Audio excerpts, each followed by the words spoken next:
Good morning, my fellow movie lovers. Raise your hand if you have ever wanted to be in the film industry. Just as I expected, most of you. Yet, all around the world, people have the same thoughts and aspirations of being in the film industry. However, there's only 1.9% that will ever make this dream their reality. I was the lucky one. For those of you who don't know me, my name is James Walsh, and I am a Hollywood actor, director and film producer. I've been in numerous films throughout my career, and perhaps best known for my latest film, Pleasantville, in which I acted as the infamous Big Bob, the town mayor. When Gary Ross, the director of Pleasantville, first approached me regarding my position as acting in the film, I was eager to do it because the idea of a whole community living in black and white and transforming into Technicolor due to teenagers endorsing change excited me, as this was filming technology at its best in the 1990s. However, the more I read the script and the broader my knowledge became about the themes and ideas that Gary Ross wanted to portray through the characters, the more excited I became about acting in this film.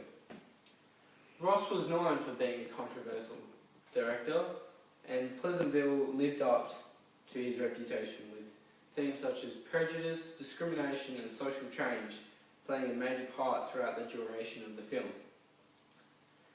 Ross was able to contrast my character, Big Bob, with Tobey Maguire's character, Bud, because I was presented as anti-social change, whereas Bud was represented as pro-social change in the film. I think my attitude towards change is best described in the line from the movie. Up until now, everything around here has been, well, pleasant. Recently, things have become unpleasant. Quote, or me. This quote shows my clear dislike for social change, in contrast to Reese Witherspoon's character, Mary Sue, and her ideal towards change. No, David, nobody's happy in a poodle skirt and a sweater set. Quote, Mary Sue. This dialogue created by Ross enables Mary Sue to show her pro-social change attitude. It is a clear contrast to my thinking, as I consider anything that has been tolerated in the past is still pleasant and forever will be pleasant. None of that future science bulldust. I do believe that Ross did this in order to compare social change between the present generations to compare generations. This existed in the movie as most of the older generations were anti-social change at the beginning of the film, whereas the younger generations were pro-social change.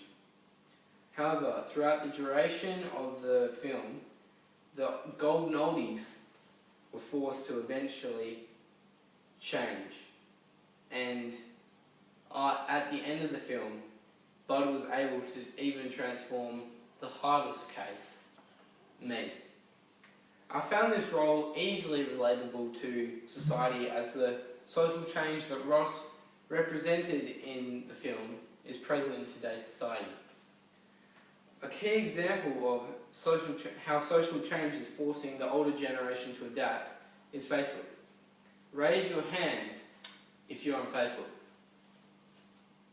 And keep your hands raised if your parents, your aunties, your uncles, or anyone that you know that is in an older generation is on Facebook.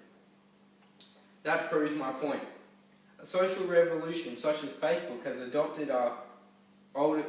forced our older generations to adopt social change, just like Ross did in the film.